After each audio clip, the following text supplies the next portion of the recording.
Olá, gostaria, em primeiro lugar, de agradecer o convite da Academia Mineira de Letras para estar aqui hoje com vocês falando de dois escritores do século XIX, ambos afrodescendentes ou negros, como se quer colocar a partir da nova categorização vigente nos organismos internacionais e no Brasil também. Eu vou falar de Machado de Assis, sim, Machado de Assis é negro, né, pela conceituação atual, e de um outro, menos conhecido, Luiz Gama, ambos envolvidos na campanha abolicionista, cada um a seu modo. O Luiz Gama de forma mais envolvente, mais explícita, e o Machado recoberto por toda aquela compostura exigida dos mulatos ou dos homens de cor naquela época, mas nem por isso menos incisivo em suas colocações. Eu começo lendo para vocês um trechinho de um poema de Luiz Gama, né, que era, na verdade, 9 anos mais velho do que o Machado. Gama nasceu em 1830 e Machado nasceu em 1839. E o Gama morreu em 82, não pôde ver seu sonho do fim da escravidão realizado. Ambos militaram a seu modo pela causa e ambos conseguiram tirar muitos e muitos escravos do cativeiro e das senzalas. Começo então com um pequeno trecho de Luiz Gama do poema Quem Sou Eu? Faço versos, não sou vate, digo muito disparate, mas só rendo obediência à virtude, à inteligência. Eis aqui o Getulino, que no plecto anda morfino, sei que é louco e que é pateta. Quem se mete a ser poeta, quem nos séculos das luzes, os birbantes mais lapuzes, ou seja, os patifes mais grossos, não é? Compram negros e comendas. Tem brasões? Não. Tem das calendas. E com tretas e com furtos vão subindo a passos curtos. Esse é o tom da sátira de Luiz Gama em seu livro de 1859. Na sequência, leio um trecho de Machado de Assis, publicado bem depois, quando se comemorava o 13 de maio, mas já em 1893, portanto, 5 anos depois da abolição. E diz o Machado: houve sol, e grande sol, naquele domingo de 1888, em que o Senado votou a lei, que a regente sancionou, e todos saímos à rua. Sim, também eu saí à rua. Eu, o mais encolhido dos caramujos. Também eu entrei no préstito, em carruagem aberta, se me faz o favor, hóspede de um grande amigo ausente. Todos respiravam felicidade. Tudo era delírio, verdadeiramente. Foi o único dia de delírio público que me lembra ter visto. Machado de Assis, 14 de maio de 1893, crônica publicada na imprensa. Então vamos lá. Pelo que apresentam em termos de autodeclaração, as epígrafes acima identificam duas personalidades e duas estratégias de atuação. A primeira remete ao gladiador, que se expõe na arena, provoca, olha nos olhos do oponente e parte para a luta. Sobre esse primeiro sujeito, lembro que seus embates vêm de longe, quando ainda criança, perde a mãe e é vendido como escravo pelo próprio pai. Já a segunda epígrafe constrói em tom de autoironia o guerrilheiro dissimulado que ataca e se esconde e que prefere a emboscada noturna ao embate à luz do dia. Também este perdeu logo cedo a mãe, mas teve um pai que lhe trazia jornais junto com o pão e o leite. A identidade gladiadora se deixa perceber pela virulência contra os birbantes mais lapuzes. Hoje nós chamaríamos dos picaretas mais ousados, não é? Ou velhacos mais toscos, ou ainda os patifes, né, mais grosseiros, que fingindo refinamento, entre aspas, compram negros e comendas, tornando-se condes, viscondes, barões e mais tarde coronéis. Já a segunda figuração compartilha a festa da vitória abolicionista, se expondo em público, em contradição com a imagem de quem se autodenominava caramujo e logo o mais encolhido da espécie. Na medida em que ambas as personalidades que tento aqui esboçar tomaram como arma a palavra, e sua luta se deu em grande medida na arena política e ideológica formada pela República do Pensamento, termo utilizado pelo segundo contendor para designar a imprensa, deixo entre parênteses as metáforas bélicas, gladiador e guerrilheiro, para buscar no reino animal uma nomeação que remeta aos dois objetos e, por que não, aos também sujeitos dessa minha fala. No caso de Machado de Assis, a tarefa parece fácil, já que o próprio se identifica ao lerdo caramujo, quase sempre imóvel, encolhido e protegido pela casca que lhe serve de moradia. Será? Digo parece, porque, como se sabe, a folha impressa aceita de tudo, a começar pela mentira. E digo parece ao lembrar que o caramujo abandona sua casca para se juntar ao povo em carruagem aberta no dia 13 de maio de 1888. Volto então minha lupa para o mundo animal em busca do guerreiro que ataca a presa para dela fazer seu alimento, da mesma forma que o Getulino, né, pseudônimo de Luiz Gama, e que remete a Getúlia, uma região da África, não é? O Getulino feria de morte a reputação dos membros da elite escravocrata para com ela alimentar sua sátira.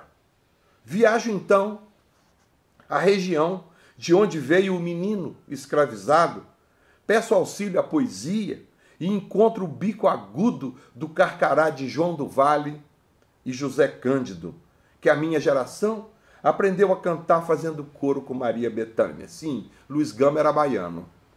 Chego assim ao Carcará Luiz Gama em contraponto ao caramujo Machado de Assis.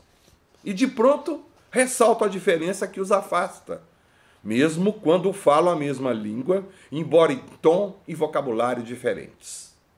O Carcará tem na polêmica o seu modus operandi, seja no contraditório das petições e da oratória inflamada, seja na sátira implacável e venenosa de seus versos e de muitos e muitos dos seus artigos. Já o caramujo se abriga em disfarces de toda a ordem, na imprensa, escondendo-se por trás de nada menos que de seus 23 pseudônimos. Na ficção, fazendo da ironia o princípio construtivo de seus textos. Apesar disso, Machado não foge ao debate maior de seu tempo, mas o faz simulando aquele tédio à controvérsia que é a marca registrada de um de seus personagens, o diplomata conselheiro Aires, do romance Memorial de Aires. E simula tão bem a ponto de existirem afirmações críticas atestando serem autor e personagem a mesma pessoa. Enquanto isso, vejo o Carcará, ainda no poema Quem Sou Eu, vituperar seu libelo acusatório contra os patifes arrivistas de uma nobreza comprada ao acusá-los explicitamente de furtos e de tretas, utilizadas para subirem na vida a passos curtos. De fato, o procedimento do poeta Carcará é o de quem pega, mata e come, para ficarmos com os versos imortalizados por Maria Bethânia. E o que faz a sátira se não se alimentar da destruição do seu alvo? Nessa linha, Luiz Gama, além de se declarar o primeiro poeta negro da língua portuguesa, o autonomeado Orfeu de Carapinha, do poema Lá Vai Verso, ataca de frente não só a herança literária ocidental, ao sobrepor a marimba africana à lira grega, mas, por outro lado, ataca também os borrachudos barões da traficância e os malandros que fazem da nação seu Montepio, do poema Prótase. E quem são estes? São, eu cito, deputados, ministros, senadores, e ele chama galfarros, diplomatas, chuchadores. E mais, são finórios traficantes, patriotas. E ainda, juízes de trapaça e outros que de honrados têm fumaça, mas que são refinados agiotas. Também do poema Lá Vai Verso. Este é o tom que prepondera quando o poeta trata das elites senhoriais e seus pressupostos. Mikhail Bakhtin situa as primeiras manifestações da sátira no território do gênero cômico sério, onde também reside a carnavalização como processo construtivo, desde a literatura clássica,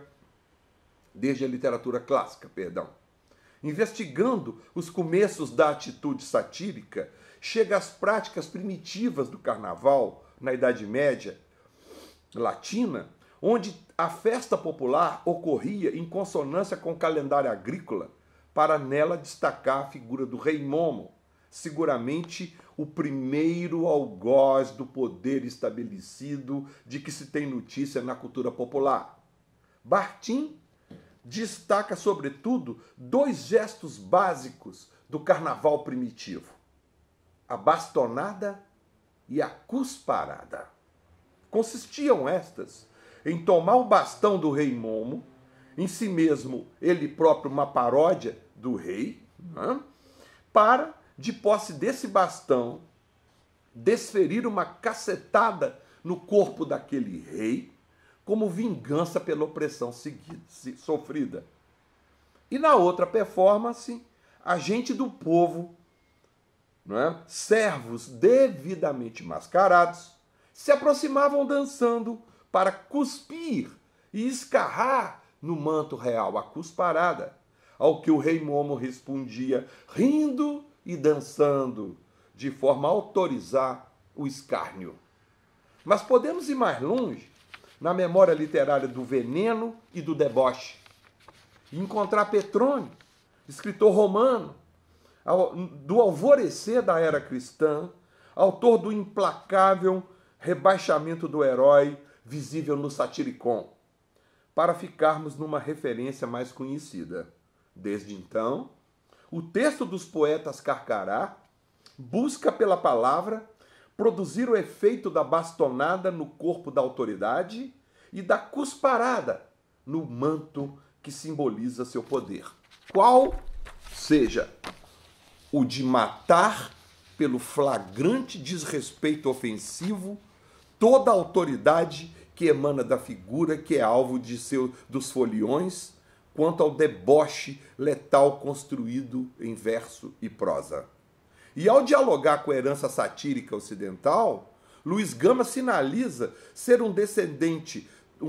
ser um afrodescendente tão seguro de seu território de origem que não se inibe em atravessar o oceano e incluir em seu repertório exemplos paradigmáticos presentes na literatura branca ocidental, no intuito antropofágico, avant la lettre, de apropriação e superação. Mas não custa lembrar que em sua arte poética e arte retórica, Aristóteles exclui a sátira ao confinar a comédia num livro à parte, gesto interpretado como condenação do procedimento a algo menor diante da verdadeira criação pela palavra. Vigorava então o mito da origem divina da obra de arte, sendo esta oriunda das musas, habitantes do Parnaso, o monte sagrado da inspiração. Passados os séculos, não custa lembrar Luiz Gama, ao assumir seu lugar na Cidade das Letras, como situado do lado de fora, ou seja, nas abas do Parnaso. Tal afirmação, desde logo, se configura como metalinguagem programática, de opção pela contranarrativa e pelo descentramento, logo por um lugar de fala marginal no mundo das letras de então. Atitude esta que indica o apagamento do seu nome e de sua obra da história da literatura brasileira, bem como sua ausência nos programas de literatura de nossas faculdades de letras. Outras foram as armas e as táticas utilizadas pelo escritor Caramujo. Acusado de absenteísmo e de denegar suas origens ao longo de praticamente todo o século XX, com as exceções de praxe, sobretudo nas últimas décadas, Machado se comporta, segundo Alfredo Bozzi, com aquela compostura exigida dos homens de cor, na ordem escravocrata, e constrói uma ficção de brancos e brancas, sabedor certamente de que estes e estas formavam a grande maioria dos seus leitores. Nesse contexto, impõe-se não esquecer a incrível marca de 84,25% de analfabetos no país, registrada pelo censo de 1872. Assim, põe-se o Caramujo a tecer suas histórias e nelas desenha-se aos poucos uma sociedade desigual e injusta, e que parece estar com os dias contados. Mas vejamos quem são esses heróis brancos. O herdeiro Félix, médico sem vocação, presente no romance de estreia, Ressurreição. O herdeiro Estácio, frágil e indeciso, coadjuvante de um enredo que tem na capa o nome Helena. Ou quem sabe, o herdeiro Brás Cubas, morto-vivo, sem sepultura? Ou o herdeiro Bento, futuro Casmurro? Ou ainda, Pedro e Paulo, herdeiros de uma briga no ventre materno? Onde está mesmo o heroísmo desses Janotans? Ou como quer Brás Cubas, desses Estroinas? Talvez algo parecido com Playboy nos dias de hoje. Antiépico, por excelência, o romance machadiano expõe a debilidade moral e psicológica das elites de seu tempo, justo a partir da incapacidade destas de gerar homens fortes o suficiente para levar adiante a engrenagem responsável pela riqueza que ostentam. E o faz daquela forma encaramujada, preponderante nos primeiros contos e romances. À debilidade física e moral dos herdeiros, Machado opõe o crescente protagonismo feminino. Ao trazer a mulher para o centro da cena, apela à sensibilidade de suas leitoras, muitas delas com ideias mais avançadas que suas mães e tias. Haja visto o grande número de jornais femininos e feministas no Brasil do século XIX. E bem antes do feminismo negro do século XX, o Caramujo opera com as interseções entre gênero e etnicidade para representar o lado mais cruel do abismo social promovido pelo sistema. E destaca o poder senhorial também como opressor da mulher. Os contos Vigínios, Mariana e o poema narrativo Sabina se apropriam do drama romântico para humanizar a mulher negra frente à agressão e assédio dos herdeiros da Casa Grande. Elisa prefere a morte ao estupro. E Mariana se mata por um amor impossível. Já Sabina repele o suicídio quando sente o filho do senhorzinho se mover em seu útero. O corpo violentado é exposto, mas convive com o corpo feminino sujeito de seu desejo. Já Luiz Gama é responsável por em toda a poesia brasileira pelas primeiras imagens da mulher negra isentas de estereótipos eurocêntricos. O poeta saúda sua mãe como a mais linda pretinha, da adusta Líbia rainha e no Brasil pobre escrava.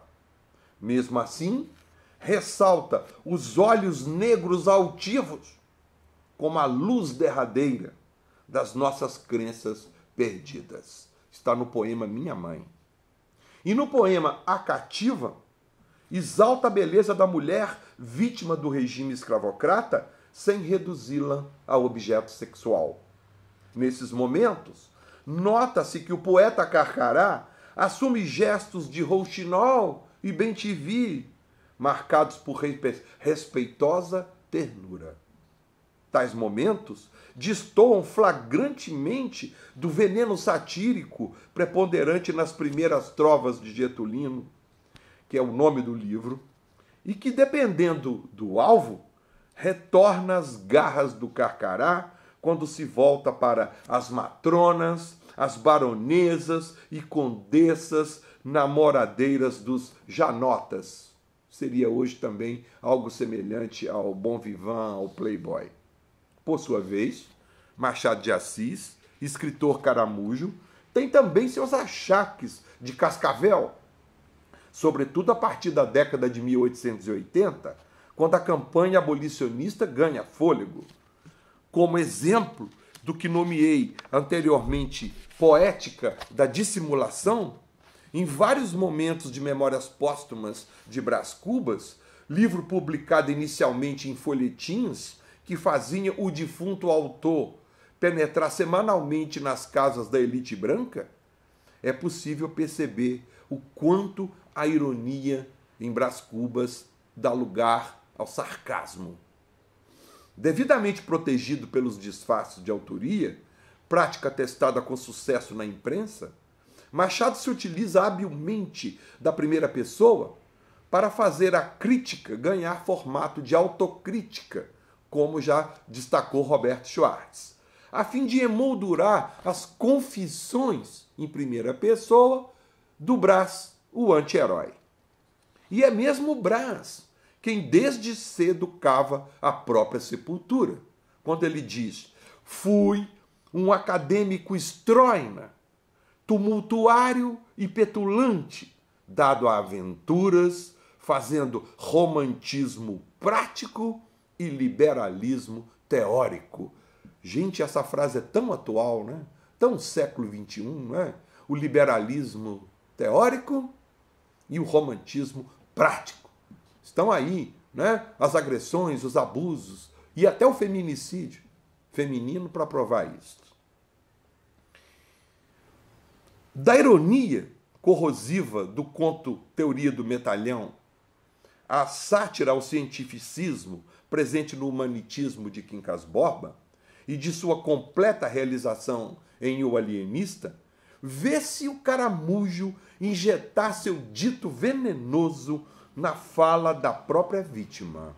Ao final, Simão Bacamarte, né, o psiquiatra maluco do O Alienista, repete a crítica de Brás Cubas e decide ele próprio se internar no hospício na Casa Verde por se considerar o único maluco do pedaço. Observada a presença de ambos na imprensa da época, muitas dessas estratégias se repetem. Luiz Gama parte de peito aberto para o enfrentamento. Em busca de um horizonte de leitores mais amplo, troca o livro pelo jornal e se faz presente em órgãos satíricos, como O Diabo Coxo, que já no próprio nome já é uma piada, né? Ou O Cabrião, outra, além de ter seus artigos e cartas impressos em praticamente todos os periódicos paulistas do seu tempo. E sempre no tom incisivo próprio ao Carcará, e dele denuncia, entre outros, padres e juízes que mantinham negros cativos em suas terras, em total desrespeito à Lei Feijó de 1831. Já Machado faz diferente. Troca o répto e o texto panfletário pela crônica, em que mescla o sério e o jocoso. Capoeirista da palavra, como quer Luiz Costa Lima, Machado de Assis junta o útil com o fútil, inserindo a nota crítica em meio ao fait-divers com o qual muitas e muitos se deleitavam. Mas vai além e, munido das precauções de praxe, denuncia a desumanidade do sistema, inclusive com a omissão interesseira da Igreja Católica e de senhoras e senhores bem postos na escala social. Machado ganha, em definitivo, suas leitoras ao trazer seus enredos em capítulos seriados, à moda do roman feuilleton.